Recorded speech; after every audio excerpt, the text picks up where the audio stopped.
নাটোরে বৈষম্য বিরোধী ছাত্র আন্দোলনের নাম ব্যবহার করে নানান অপকর্ম ছাত্রলীগকে পুনর্বাসন করা ও প্রকৃত আন্দোলনকারীদের বাদ দিয়ে নিজস্ব বলয় তৈরি করার অভিযোগে সংবাদ সম্মেলন করেছে 250-টিরও বেশি ডিজাইন অপশন নিয়ে ওয়ালটন স্মার্ট ফ্রিজ, বোঝে আপনার প্রয়োজন।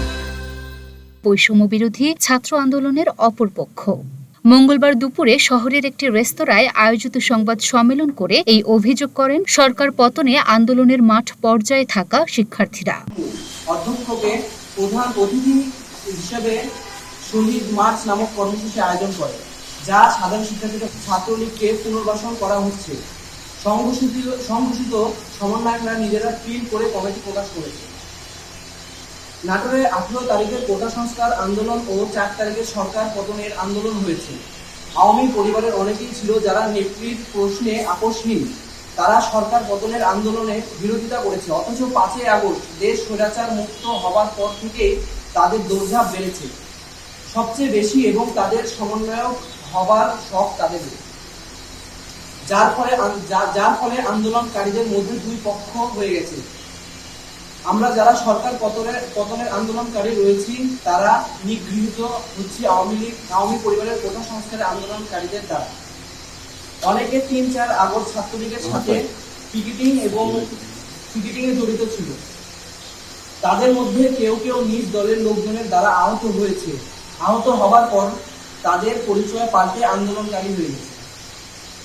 বিগত কয়েকদিন আগে একটি সরকারি অফিসে আওয়ামী লীগের শীর্ষ সন্ত্রাসী ফেরদৌস, লাল দাগ চিহ্নিত আছে, তাকে নিয়ে ওবায়দুল্লাহ মিম হলুদ দাগে চিহ্নিত ও শিশির মাহবুব সাদা দাগে চিহ্নিত সরকারি অফিসে যায়।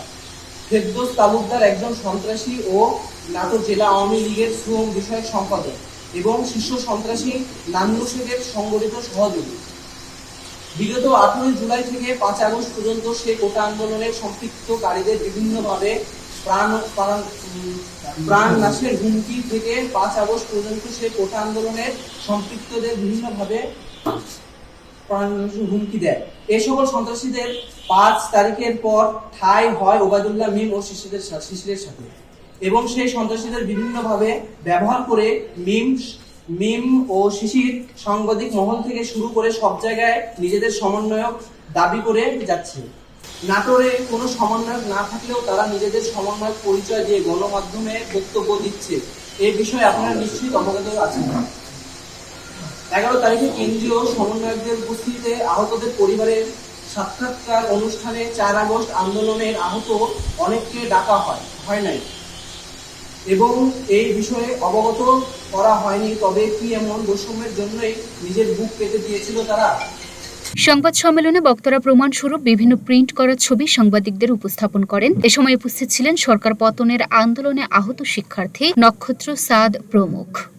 ছাত্রলীগ যেন আবার পুনরায় এসে আমাদের সাথে এক হতে না পারে। Luna Afroz, Dhaka post.